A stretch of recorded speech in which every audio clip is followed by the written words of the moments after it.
बाबा के भक्तों के लिए एक बेहद अच्छा संयोग बन रहा है। आखिर वो संयोग क्या है, चलिए हम आपको बताते हैं। दरअसल 19 साल बाद बाबा की नगरी उज्जैन में महाकाल की 10 सवारियां निकाली जाएंगी और ये अधिक मास होने की वजह से होगा।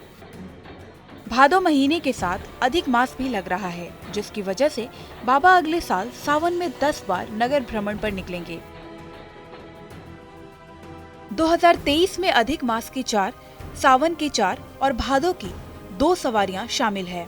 अमूमन हर साल सावन में बाबा महाकाल की 4 सवारियां निकाली जाती हैं।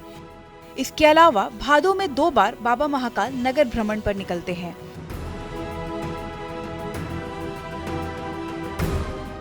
इन सबको मिलाकर कुल 6 सवारी बाबा महाकाल की निकलती है।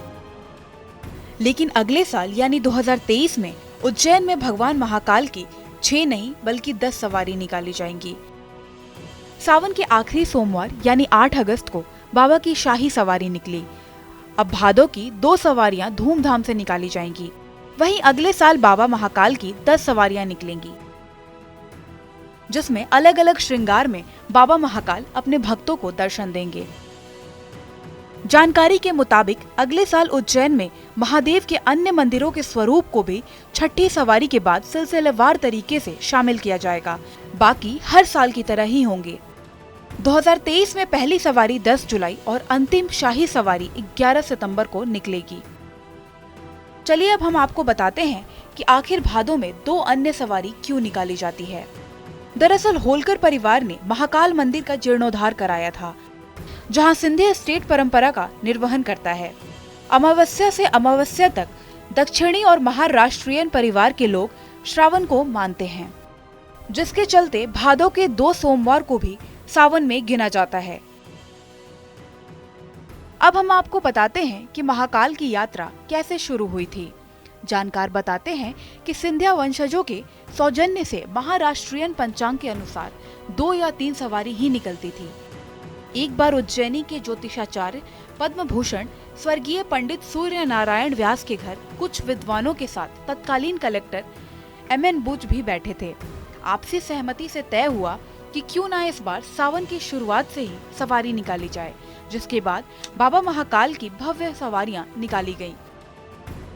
उस समय प्रथम सवारी का पूजन सम्मान करने वालों में तत्कालीन मुख्यमंत्री गोविंद नारायण सिंह, राजमाता सिंधिया समेत बड़ी संख्या में स्थानीय लोग मौजूद रहे और इस तरह से एक खूबसूरत परंपरा की शुरुआत हुई, जिसने उज्जैन को पूरे देश में एक अलग स्थान दिलाया। सिंधिया परिवार की ओर से शुरू की गई इस परंपरा में पहले महाराज स्वयं शामिल होते थे। इसके बाद में राजमाता नियमित यात्रा में शामिल होती रहीं। एक अखंड दीप भी महाकालेश्वर मंदिर में उन्हीं के सौजन्य से प्रज्वलित है। सम्राट विक्रमादित्य की राजधानी अवंतिका के रूप में भी उज्जैन इतिहास के पन्नों में दर्ज है। इस शहर को प्राचीन काल में अवंतिका के नाम से जाना जाता था। मान्यता है कि आज भी उज्जैन में भगवान शिव राजाधिराज महाकाल महाराज के रूप में साक्षात निवास करते हैं। वैसे तो देश भर में सभी शिव मंदिरों में सवारी निकालने की परंपरा है, जिसमें सबसे भव्य और शाही सवारी बाबा महाकाल की ही निकाली जाती है। ओंकारेश्वर मंदिर में नौका विहार नर्मदा नदी में भगवान को कराया जाता है। उधर नासिक के त्र्यंबकेश्वर मंदिर में केवल पालकी निकाली जाती है, जिसमें पुलिस बल का जवान भगवान को सलामी देता है। उन्हें राजा स्वरूप में शहर भ्रमण कराया जाता है।